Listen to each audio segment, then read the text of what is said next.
I think the only Orson Welles movie I've ever seen where he survives was a documentary, but that was about fakes and frauds, so I'm not even sure of that.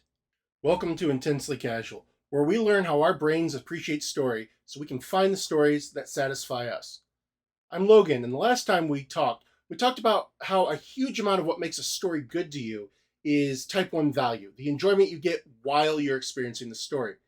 Unfortunately, it's basically impossible to guarantee that you'll get type 1 value out of a given story because people have different tastes and because you have no way of knowing the quality of a story before you experience it.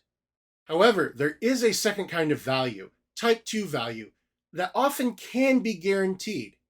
If type 1 value is the value you get while you're doing a thing, then type 2 value is the value you get from an experience after you've done it. For example, running a marathon or hiking the Appalachian Trail may be very difficult and frequently unpleasant while you do them, but afterwards you have these amazing memories and great stories you can tell about what you did. In fact, it's these people who engage in extreme outdoor activities who came up with the whole type 1, type 2 idea, try to explain why they undertake such ridiculously difficult recreational activities. This applies to stories as well. For example, almost all Americans have read Romeo and Juliet in high school. Now, Romeo and Juliet is a fine play and there's nothing wrong with enjoying it, but the reason the American education system makes us read Romeo and Juliet isn't because it wants to entertain us. It's because they think it's good for us, that it has type 2 value.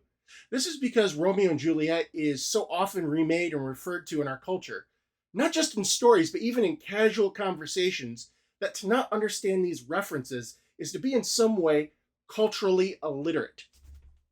The beauty of this sort of type 2 value is that it's guaranteed. Even if you don't like the story, you will have experienced it and now you will understand references to it. For my money, the archetypal classic movie is Casablanca.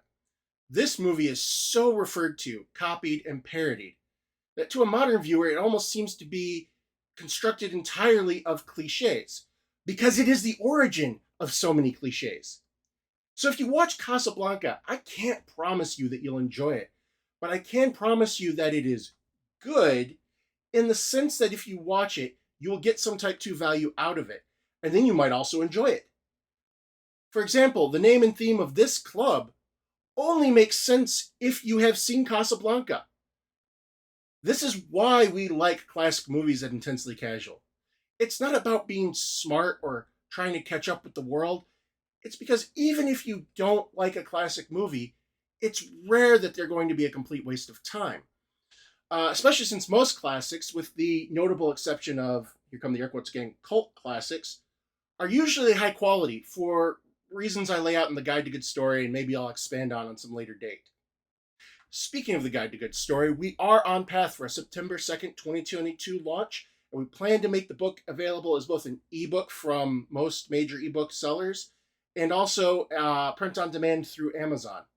I hope to have more information next time, so please like and subscribe if you want to hear more.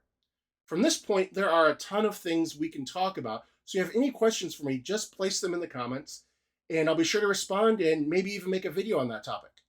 Until then, I hope that every story you experience satisfies you.